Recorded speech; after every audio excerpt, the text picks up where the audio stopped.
E quando os homens maus parecem prosperar, enquanto os homens bons sofrem? O que nós devemos fazer? Parece que é exatamente isto que nós estamos vendo neste momento em nosso país. Bom dia, graça e paz do nosso Senhor Jesus Cristo. Hoje, a pedidos, a gente fez uma eleição. Vocês podem conferir, essa eleição aqui, ela é auditável, você pode conferir o código-fonte lá, aqui mesmo nos comentários. Venceu Salmo 73. Né? Eu perguntei para vocês o que vocês preferem. Eu falei, olha, continuarmos o Salmo 44, 45, quer dizer, ou irmos para o Salmo 73, que tem tudo a ver com o momento que a gente está vivendo em nosso país. E aí vocês votaram. E as urnas aqui não são manipuláveis. E deu 73. Então vamos lá. Primeiro a gente precisa ler. Eu estou lendo aqui essa versão Almeida, século 21. Eu também uso aqui na minha casa. Essa que eu uso na igreja, eu uso aqui com vocês. Mas eu também uso a versão revista atualizada. Acho muito boas as duas. E gosto dessa aqui também, acho um pouco mais simples. Vamos lá. Certamente Deus é bom para Israel, para os que têm coração limpo. Ele, na realidade, ele já começa com a afirmação que ele duvidou. Deus é bom para Israel. Por quê? Ao ver a prosperidade dos homens maus, ele chegou a duvidar se Deus era bom para com Israel. Ele começa afirmando aquilo que foi o motivo da dúvida dele. Quanto a mim, meus pés quase tropeçaram. Na versão revista atualizada, quase resvalaram, né? Escorregou. Faltou pouco para que não escorregasse, pois eu tinha inveja dos arrogantes, ao ver a prosperidade dos ímpios. Eles não têm problemas, o corpo deles é forte e sadio, não passam pelas tribulações dos mortais, nem são afligidos como os demais homens. Por isso, a soberba é para eles como um colar no pescoço. A violência os cobre como um vestido.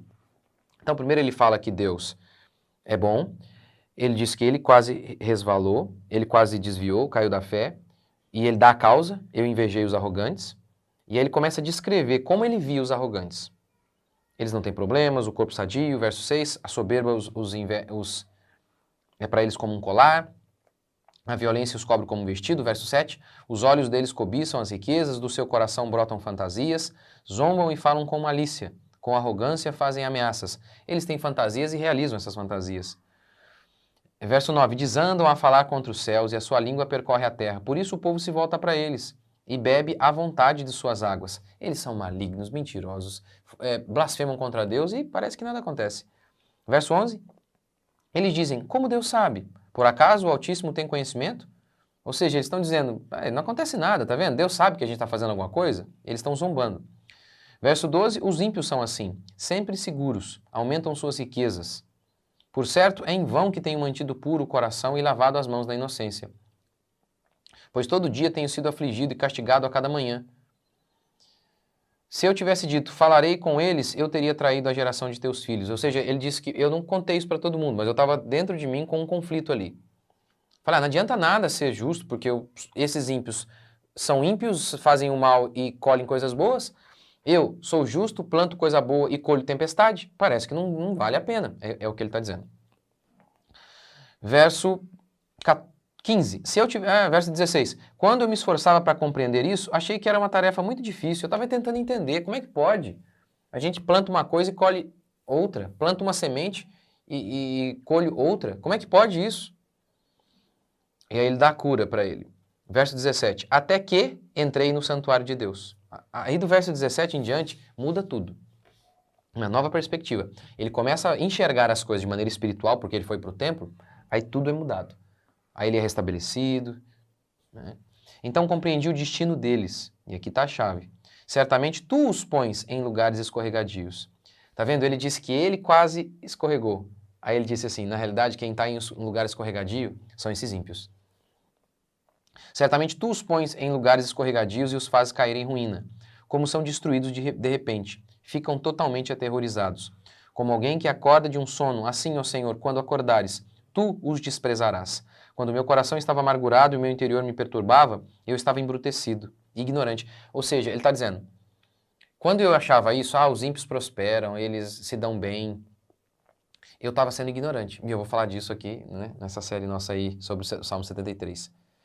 Eu estou olhando e falando, não, os ímpios estão prosperando. Eu estou sendo ignorante. Os ímpios não estão sendo punidos. Eu estou sendo ignorante. É isso que ele está dizendo. É isso que ele está dizendo. Verso 22, vai. Eu estava embrutecido e ignorante, era como animal perante ti. Todavia, eu estou sempre contigo. Tu me seguras com a mão direita. Tu me guias com teu conselho. Quem mais tem eu no céu, senão a ti? Verso 26, meu corpo e meu coração desfalecem, mas Deus é a minha fortaleza da minha vida e minha esperança para sempre. Os que se afastam de ti perecerão. Tu exterminas todos os que se desviam de ti. Mas para mim, bom é estar junto a Deus. Põe minha confiança no Senhor Deus para proclamar todas as suas obras. Até aí.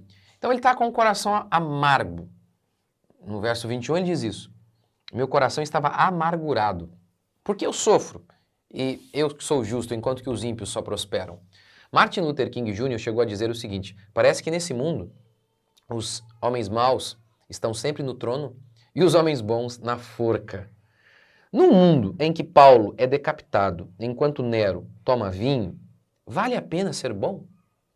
Num mundo em que criminosos saem da cadeia e alçam a posição mais alta do país, vale a pena ser bom? É isso que ele está dizendo aqui. Essa é a pergunta, esse é o tema, esse é o debate aqui do Salmo 73. Então, hoje eu vou falar o seguinte, quando a fé vacila. Quase me resbalaram os pés na versão revista atualizada, e aqui, quase meus pés tropeçaram. Ele quase caiu da fé. Por quê? Porque ele duvidou da bondade de Deus. Ele duvidou se Deus era bom para com Israel. Ele duvidou se Deus era bom para punir o mal, porque para ser bom tem que punir o mal. E ele estava tendo a perspectiva de que parece que não, Deus não punia o mal. Ora, isso aconteceu com Marta e Maria, de duvidar da bondade de Deus. E por isso, elas ficaram chateadas. Lembra quando Jesus chega para ressuscitar Lázaro?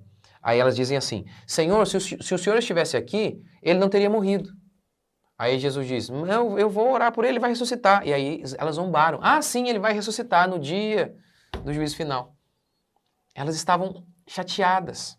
João Batista é outro exemplo de alguém que ficou chateado ao achar que Deus não estava sendo bom para com ele, que a maldade estava reinando e ele estava ali, preso.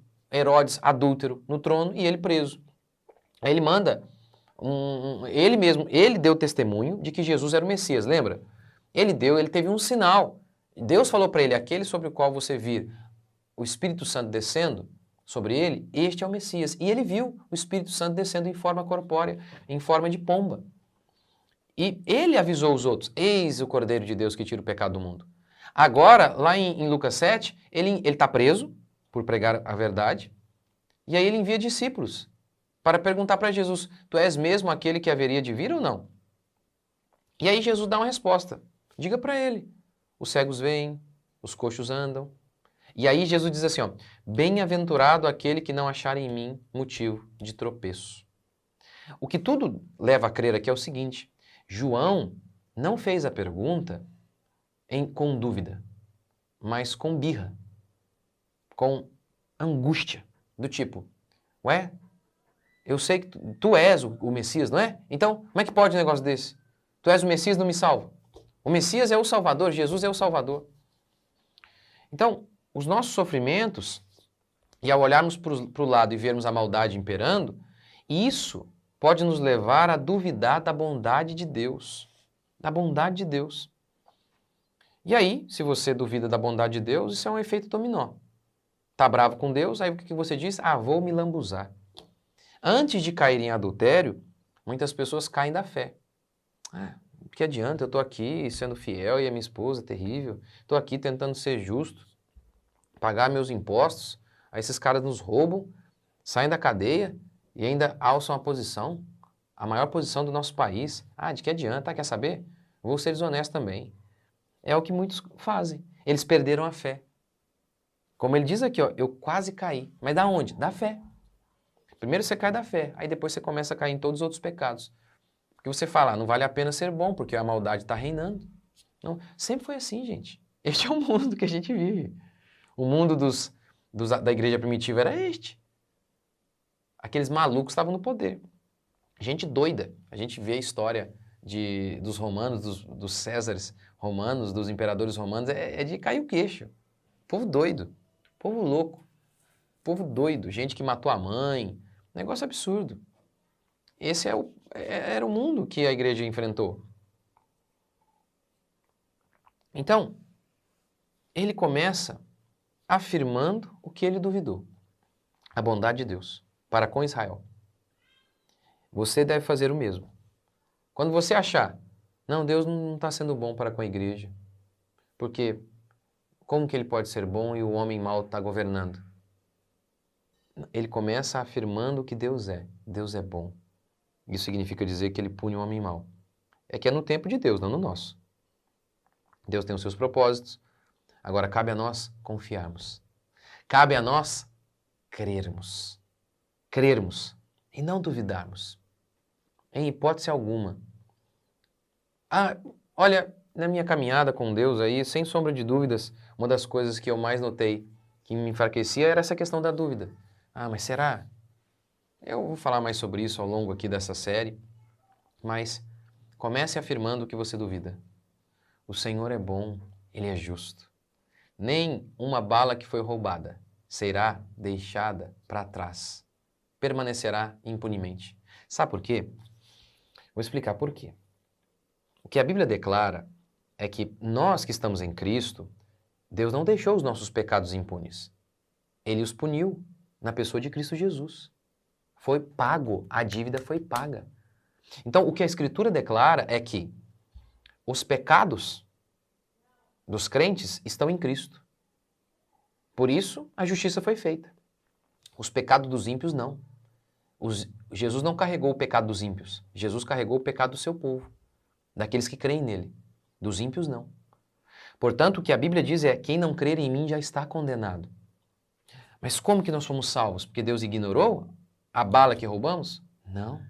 Ele puniu os nossos roubos e misérias na pessoa de Cristo Jesus. Porque, veja bem, se nós dizemos que um juiz que deixa um bandido sair, nós dizemos que ele é um injusto, se Deus deixar um homem, uma bala que foi roubada para trás e não punir isso, Deus não é Deus. Isso não existe. Isso não existe. O que a gente tem que lembrar é de crer. E dar uma olhadinha para trás e ver que os homens foram punidos, sim, mas a punição deles ainda é eterna. Então, comece afirmando aquilo que você duvida. Deus é bom. E veja as coisas de maneira espiritual, como o salmista. Quando eu entrei no templo, aí as coisas mudaram. Se você está sem esperança e dizendo, os homens ímpios governam, é porque você não está vendo as coisas de maneira espiritual. Talvez você está vendo como esquerda e direita só. Você não está entrando no templo. Talvez você está entrando apenas num palácio, numa sala de eventos onde há apenas políticos. Apenas uma questão política. Você vê apenas como uma questão política. Aí você fica assim. Então veja de maneira espiritual. Senhor Deus e Pai, te agradecemos por mais um dia e pedimos que o Senhor possa fortalecer a nossa fé. Mais uma vez, bendizemos o teu santo nome, agradecemos ao Senhor e oramos, fortalece-nos. Fortalece-nos, ó Pai, mais uma vez, para que possamos manter a nossa fé. O Senhor é o autor e consumador da nossa fé. Pai, mantenha a nossa fé. Nós oramos a Ti e pedimos que o Senhor nos dê graça em mais um dia e encha-nos de ânimo e de força para enfrentarmos este mundo cruel e tenebroso. E que possamos nos lembrar que a alegria do ímpio é momentânea e que o sofrimento do crente também é momentâneo. Nós oramos em nome de Jesus. Amém? Gente, não perca a promoção do meu curso A Culpa é do Meu Corpo. A gente estendeu a promoção aí, tá bom? O link vamos deixar aqui para você na descrição. Deus abençoe. Até o próximo vídeo.